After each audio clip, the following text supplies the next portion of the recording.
Some people argue that you don't really need an understanding of religion to make sense of the horrors taking place in the Holy Land today.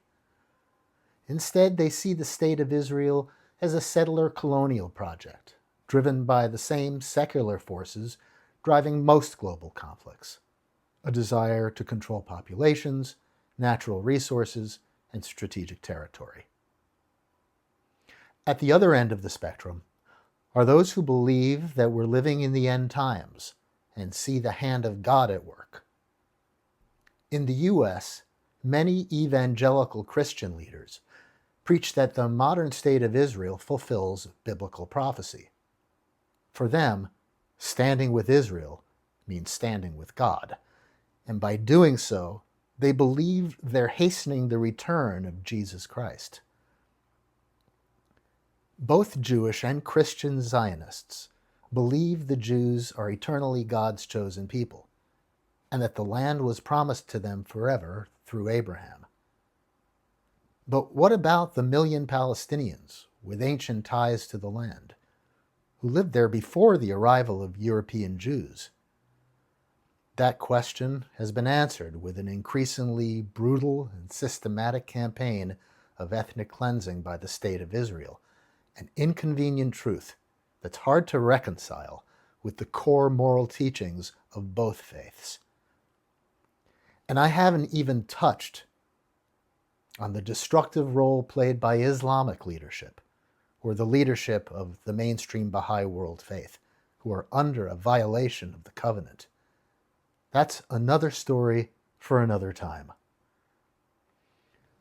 As Baha'is under the covenant, we believe that while secular forces matter, the true root of the crisis in the Holy Land is corrupted religion.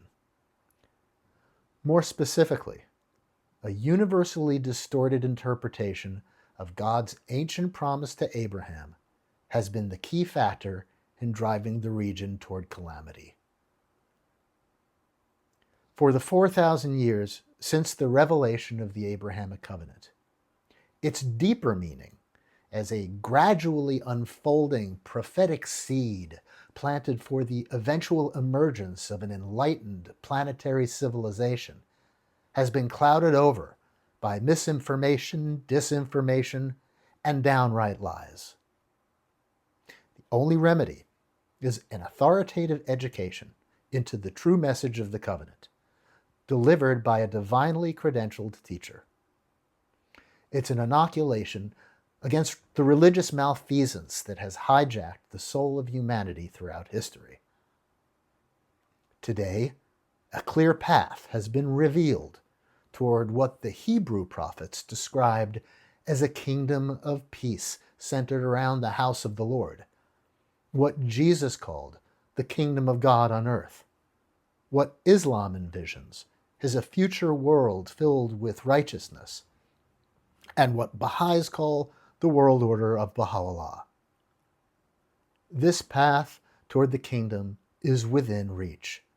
You just need to take the first steps so that you see with your own eyes its validity. You can start on that path today. Visit schooloftheland.com, where history's oldest promise meets humanity's future.